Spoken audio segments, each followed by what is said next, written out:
You will die at 20. What a shocking title.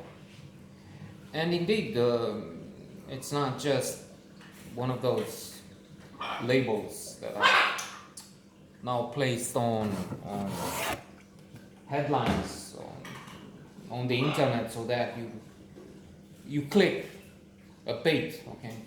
Click here and see what happened to Armie Hammer. There's a scandal now in the movie industry with the actor from the network,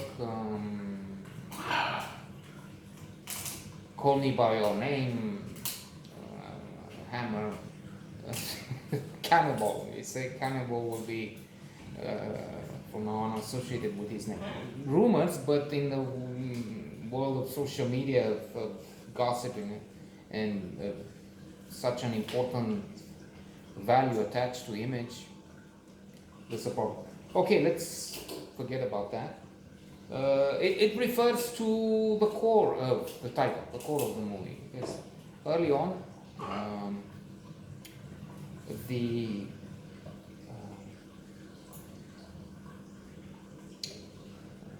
fanaticism, bigotry, superstition are placed there at the front so that we can see them. This woman has a child, an infant, according to the religion, which, as we know, has so many elements that combine Christianity, Islam, probably all elements from the holy books of those faiths with pagan, with the ancient traditions, with the superstitions. So she's going to have a ceremony to have a communion, or whatever we want to call it, between this newborn child and his maker, Allah. It takes place in Sudan, near the Nile, some distance from Khartoum. The father would go to Khartoum at one point. And so there's a ceremony which combines readings from the Quran, but also some dances, some elements which are ancestral, not, I say, from the Quran. And anyway, during this dancing and ceremony, one of the participants collapses. And that is supposed to be very significant. And because of the moment when it collapsed, okay, so the son, Muzamil, will die at 20. Hence the title.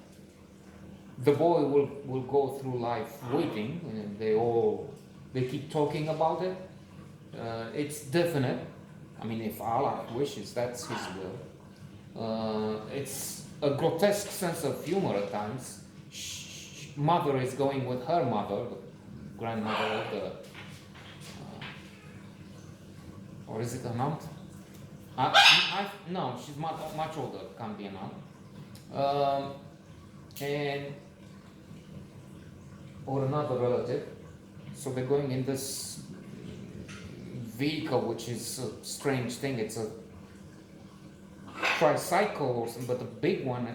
Anyway. And so she's in black.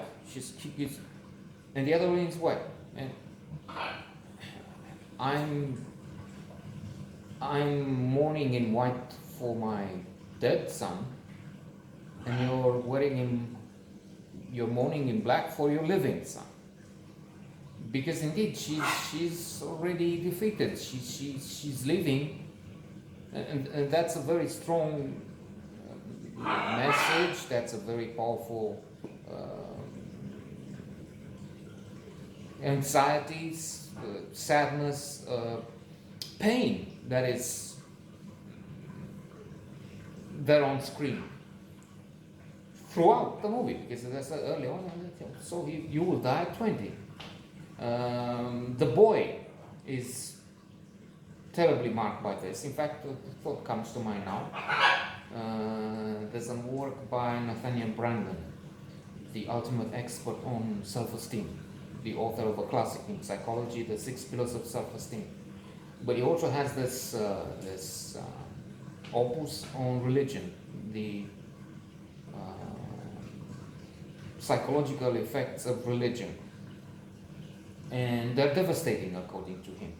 The notion that you have someone always looking over your shoulder, always keep you anxious. If you masturbate, I think it's an example anyway, I don't know, 14, you will pay the price when the idea that this life is not important, it's the other one, the next one, which is prompting so many people to just forget about this one, not live the only one chance they have, and so on.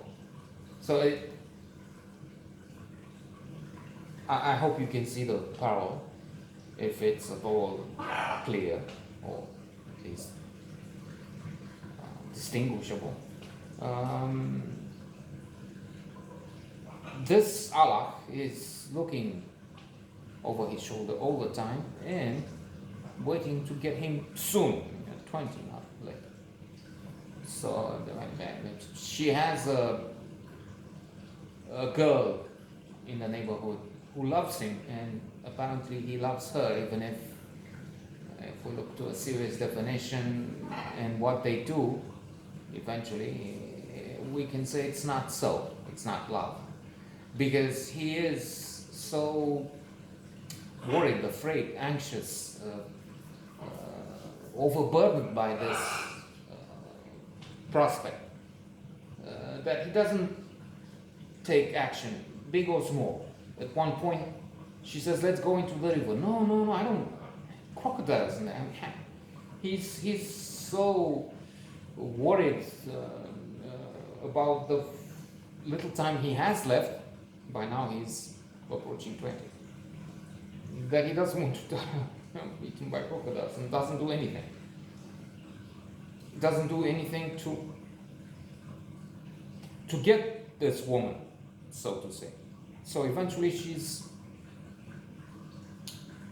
arranged marriages, as they have in such places, traditional or retrograde, fundamentalist, we can say, backward in this belief in, some guy collapses the 20th verse of the Quran, and so that means he dies at 20, no matter what. And so it looks like she will get engaged and eventually marry someone else, destroying his chance of happiness. There is a man, subversive, a rebel, disregarded, despised by the community, including his son's father. Father, who, by the way, when he hears about this prophecy, he's leaving his house and returns only when his son is nearly 20, and asking, how old is he now? Well, he has the years you've been gone, so think about it. How old is he? It's all this time you've been gone. And the father says, "Oh, look, stay away from this man. I don't allow you, because he has this bad reputation. He's a foreigner and trouble." Imagine that, coming after 20 years and imposing rules and regulations. Anyway, so the rebellious figure in the town is trying to have the boy open up his eyes. Something like, okay, you'll leave at 20 and you'll just stick your tongue out at them. Don't believe in this stupid thing. So, impressive movie.